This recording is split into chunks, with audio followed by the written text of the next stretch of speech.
The limit of civil disobedience. सारे groups जो थे उन्होंने स्वराज का मीनिंग नहीं समझ पाए, जैसे कि अनटचेबल थे। 1930 से ये जो कॉल शुरू हुई थी तब से दलित लोग वो डिप्रेस्ड क्लासेस में आते थे। कांग्रेस ने इन्हें अभी तक इग्नोर किया था क्योंकि वो नहीं चाहते थे कि जो ब्राह्मण हिंदू हैं उनको नाराज़ किया जाए। लेकिन महात्मा गांधी ने कहा कि अगर हम अनटचेबल्स को इग्नोर करते हैं तो 100 साल तक भी आज़ादी नहीं आएगी। इसलिए उन्होंने अनटचेबल्स को हरिजन की संज्ञा दी। हरिजन का मतलब होता है ईश्वर के, परमात्मा के बच्चे। इस पर महात्मा गांधी ने सत्याग्रह ऑर्गेनाइज किए ताकि उनको टेम्पल्स में या पब्लिक वेल्स में, क्योंकि पहले इन अनटचेबल्स को अलाउड नहीं था कि वो पब्लिक वेल्स पे अपना पानी भर सकें या टेम्पल्स में जा सकें। तो महात्मा गांधी ने इनके लिए सत्याग्रह ऑर्गेनाइज किए और इनको वहाँ पर इनकी एंट्री दिलवाई। उन्होंने खुद भी टॉयलेट्स साफ किए ताकि वो इस वर्क की डिग्निटी को, सम्मान को दूसरों के सामने रख सकें।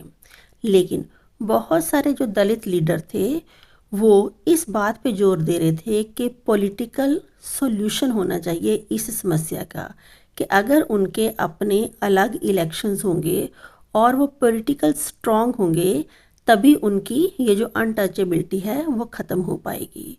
इसलिए दलित पार्टिसिपेशन जो था सिविल डिसोबीडियंस में बहुत ना के बराबर था। इस तरह ये जो मूवमेंट थी लिमिटेड हो गई थी बहुत कम पार्टिसिपेशन के साथ। Next paragraph, doctor BR Ambedkar. उन्होंने दलित लोगों को ऑर्गेनाइज किया डिप्रेस्ड क्लासेस में और इस तरह उनका महात्मा गांधी के साथ क्लैश था सेकंड राउंड टेबल कॉन्फ्रेंस में, क्योंकि वो अलग इलेक्ट्रोट मतलब वो अलग इलेक्शन चाह रहे थे दलित लोगों के लिए। ब्रिटिश गवर्नमेंट भी BR अम्बेडकर की बात को मान गई, लेकिन गांधी जी ने कहा नहीं, मैं तो मरने तक व्रत रखूंगा, फास्ट अनटू डेथ। तो इसलिए डॉक्टर अम्बेडकर को उनकी बात माननी पड़ी और इस तरह पुनः पैक्ट सामने आया जिसमें दलित लोगों के लिए कुछ सीट जो थी वो रिजर्व कर दी गई। Next paragraph, some of the Muslim political organisation. India में जो कुछ पॉलिटिकल ऑर्गेनाइजेशन थी वो भी बहुत ज़्यादा उत्साह नहीं दिखा रही थी सिविल डिसोबीडियंस मूवमेंट में। जब नॉन कोऑपरेशन मूवमेंट फेल हो गई और खिलाफत मूवमेंट भी फेल हो गई तो महात्मा गांधी ने महसूस किया कि अगर हिंदू मुस्लिम एकता नहीं रहेगी तो इसको भारत की स्वतंत्रता के लिए आगे बढ़ना मुश्किल हो जाएगा। लेकिन हिंदू महासभा जैसी ऑर्गेनाइजेशन के आने से बिल्कुल ही मुसलमानों को लगने लग गया कि ये तो हम बिल्कुल ही हिंदुओं से अलग ही हैं और उन्होंने अपने अपने रिलीजियस प्रोसेशंस निकालने शुरू कर दिए। Next paragraph, the Congress and the Muslim league. उन्होंने बहुत कोशिश की कि अपने आप को वो रीऑर्गेनाइज करें, आपस में मिल जाएं, लेकिन इस तरह की यूनिटी जो थी वो नहीं ज़्यादा हो पाई।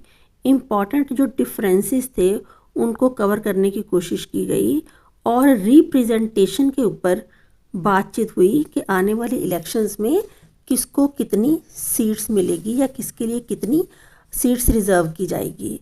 तो मुस्लिम लीग के जो मेन लीडर थे मोहम्मद अली जिन्ना, वो एक ऐसे लीडर थे जो कि ये चाहते थे कि वो सेपरेट इलेक्टोरेट को गिव अप करना चाहते थे, मतलब अपनी डिमांड को वापस लेना चाहते थे इस शर्त पर कि अगर मुसलमानों को अलग कुछ सीट्स जो है रिज़र्व कर दी जाएं सेंट्रल असेंबली में और उनको रिप्रेजेंटेशन दे दी जाए।